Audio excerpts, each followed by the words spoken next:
When I got back to the game, I was getting very upset and confused. I thought about the way the monster looked at me. The game couldn't have heard what I said. That's impossible. It had to be a random occurrence. But why did it happen precisely at the moment? I was getting very upset and confused. Nothing about the game made any sense.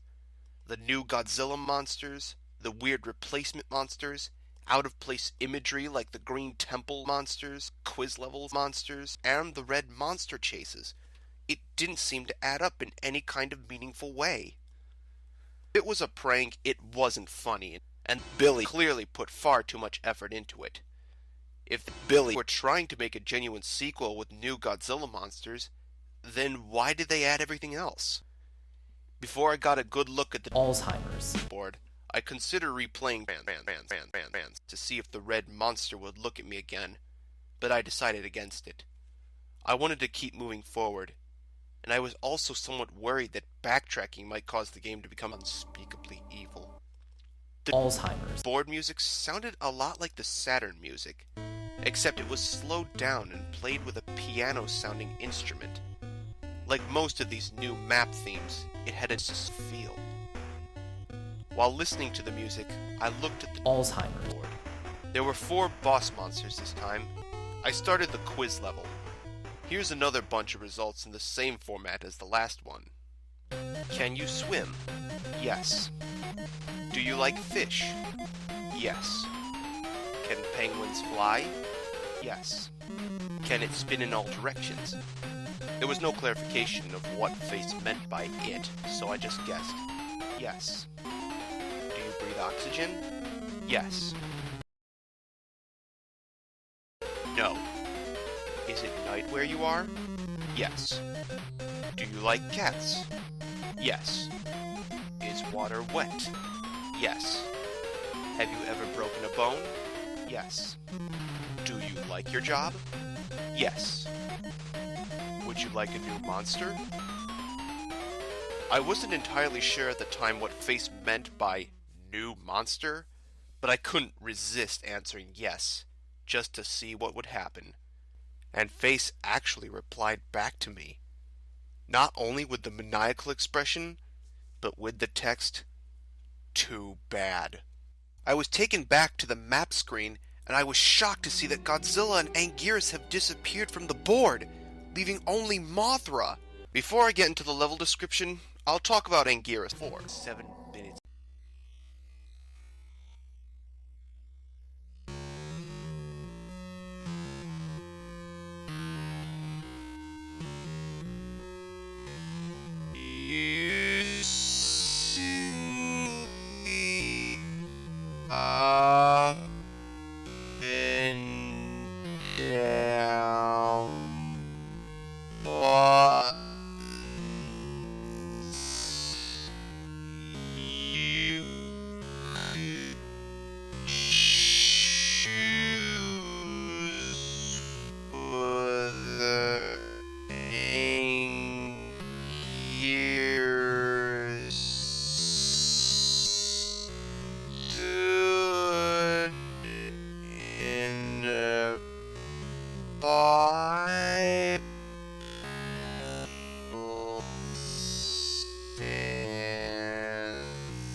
It was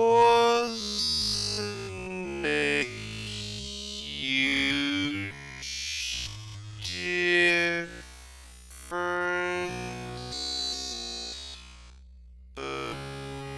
being able to stand was how boss fight.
As you might have guessed from the level icon, these levels are green paletted swaps of the ground and background tiles from the Blue Mountains. But what immediately caught my attention was the water, which was blue.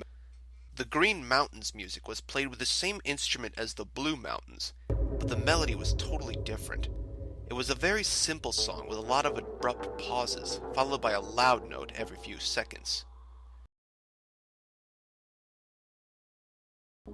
Anyway, I went through the usual strolling through the level, and again there were no monsters or anything. But pretty soon I had reached a cliff above the water. There was nowhere to go but into the water, so down I went.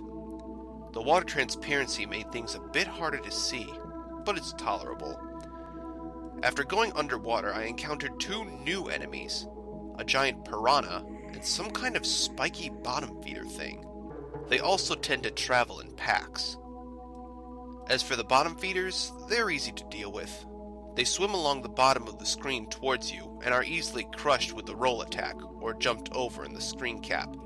You can see me about to run over one of them, and there is a pack of piranha, unforgiving cold. The level itself looked like a castle dungeon made of blue bricks with rows of identical red tribal masks on the walls.